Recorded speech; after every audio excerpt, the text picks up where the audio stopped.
পরিপূর্ণ তৃপ্তি নিয়ে কুড়েঘরে থাকা ভালো। অতৃপ্তি নিয়ে বিরাট অট্টালিকায়ও থাকায় কোনো সার্থকতা নেই। ভাগ্য বলে কিছু নেই, ওটা গড়ে ওঠে অবিরাম চেষ্টা ও যত্নের উপর। শুধু শুধু ভাগ্যকে দোষারোপ করে বসে থাকলে চলবে না।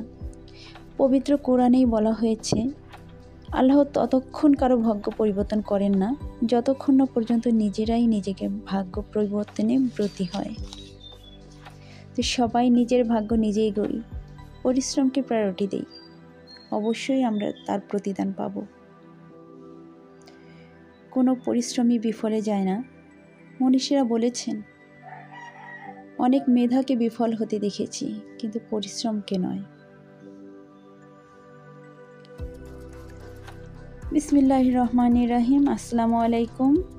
জুনমুন চ্যানেলের নতুন আরেকটি ভিডিওতে সবাইকে স্বাগত জানাচ্ছি।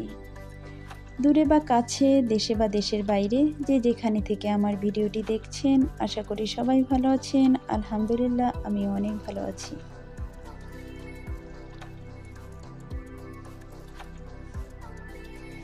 তো আপু ভাইয়া সবাইকে বলবো, যারা আমার ভিডিওটি শুরু করেছেন অবশ্যই একটা লাইক দিয়ে আমার ভিডিওটি কন্টিনিউ করবেন। আর অবশ্যই আমার ভিডিওটি ফুল ওয়াচ করবেন, কারণ একটা ভিডিও 2-1 মিনিট চালিয়ে চলে যাওয়ার কোনো দরকার নেই, এটা তার জন্য খুবই ক্ষতি হয়ে যায়।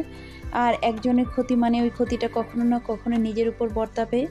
যদি শুরুই করেন আপুরা, অবশ্যই ফুল ওয়াচ করে দিবেন, কারণ আমিও যার ভিডিওটা দেখি ফুল ওয়াচ করেই দিই। তো আজ বিকালবেলাটা শুরু করলাম এক কাপ চা দিয়ে। যখন স্কুল থেকে ফিরলাম দেখলাম বড় রকমের একটা সমস্যা হয়ে গেছে। তো টিভিটা অন করতেই দেখি টিভির ছবিটা উল্টে গেছে, অর্থাৎ উপরের দিকে দেখা যাচ্ছে পা বা এই ধরনের কিছু, আর মাথা নিচের দিকে। যাই হোক, মনটা খারাপ হয়ে গেল। হঠাৎই এটা হলো, খুব বেশি সমস্যা না, এটা হলো সফটওয়্যার সমস্যা অথবা রিমোটের কোনো কারণে এটা হয়েছে। এটা সমাধানের পথটাও খুব সহজ। তো কি আর করা, শোরুমে ফোন করলাম, ওনারা বললেন যে নিয়ে আসেন, সমস্যা নেই। তো সেটা নিয়েই আমরা যাচ্ছি। এক কাপ চা খেয়ে মাথাটা একটু ঠান্ডা করে গেলাম। তো একটা ইজি বাইক নিয়ে আমরা চলে গেলাম। দেখতেই পাচ্ছেন। তো যেতে যেতে দেখেন আমরা অলরেডি শোরুমে পৌঁছে গেছি।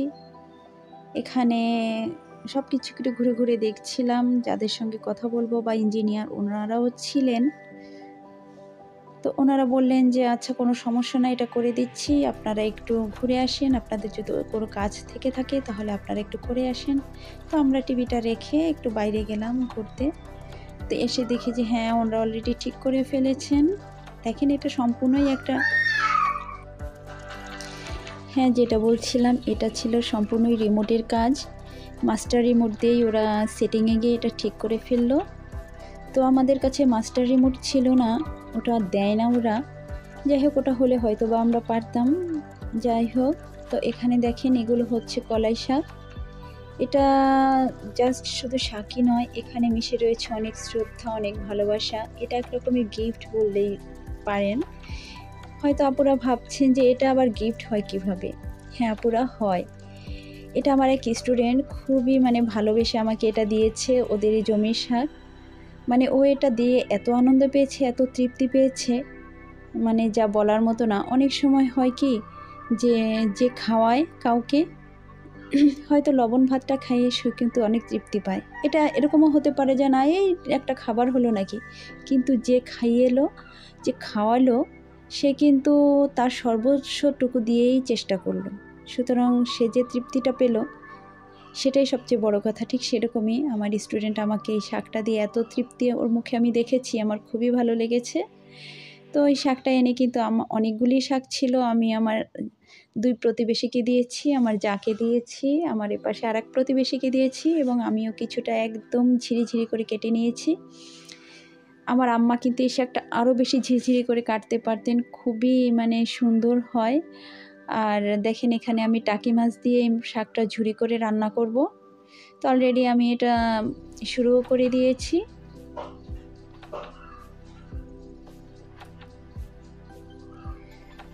তো আপুদেরকে বলবো, যারা আমার চ্যানেলে নতুন যুক্ত হয়েছেন, যদি আমার কথাবার্তা, যদি আমার লাইফস্টাইলের সাথে হতে চান বা এরকম ভিডিও আপনাকে ভালো লাগে, আকৃষ্ট করে, তাহলে চাইলে আমার চ্যানেলটা সাবস্ক্রাইব করে পাশে থাকা বেল আইকনটি প্রেস করে রাখতে পারেন। পরবর্তী ভিডিওর আপডেটটি আপনার কাছেই আগে পৌঁছে যাবে। আর যে আপুরা কাজটি করেছেন ইতিমধ্যেই, তাদের সবাইকে আন্তরিকভাবে ধন্যবাদ জানাচ্ছি। তো দেখেন আমার এখানে মাছটা ঝুরি করা হয়ে গেছে। আমি এর মধ্যে শাকগুলি দিয়ে নাড়াচাড়া দিচ্ছি। এই শাকটা রান্না করতে খুব বেশি সময় লাগে না, খুব অল্প তাপে এটা সিদ্ধ হয়ে যায়। তো আমি জাস্ট একটু নাড়াচাড়া আর সামান্য একটু ঢেকে দিয়েই আমার শাকটা রান্না করেছি। বেশিরভাগ সময়টা একটু নাড়াচাড়ার উপরে রেখেছি। নাড়াচাড়া করতে করতেই মূলত শাকটা রান্না হয়ে যায় এবং খুবই মজা হয়। একটা ব্যাপার আছে, এই শাকটা বেশিক্ষণ রান্না করলে কিন্তু এর স্বাদটা আরও নষ্ট হয়ে যায়। এজন্য অল্প সময়ে এর শাকটা রান্না করতে হয়। তো এখানে আমার আরেকটি রেসিপি করার প্রয়োজন ছিল মাছের। তো শাকটা রান্নার পরে আমি সেই রেসিপিটি শুরু করে দিলাম।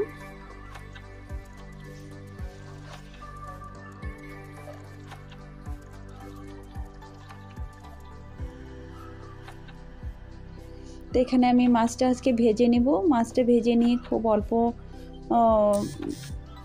ঝোল রেখে মাছটা রান্না করব। আর বর্তমান শীতের তরকারি মানেই হচ্ছে তার ভিতরে একটু ধনেপাতা থাকবে আর টমেটো থাকবে।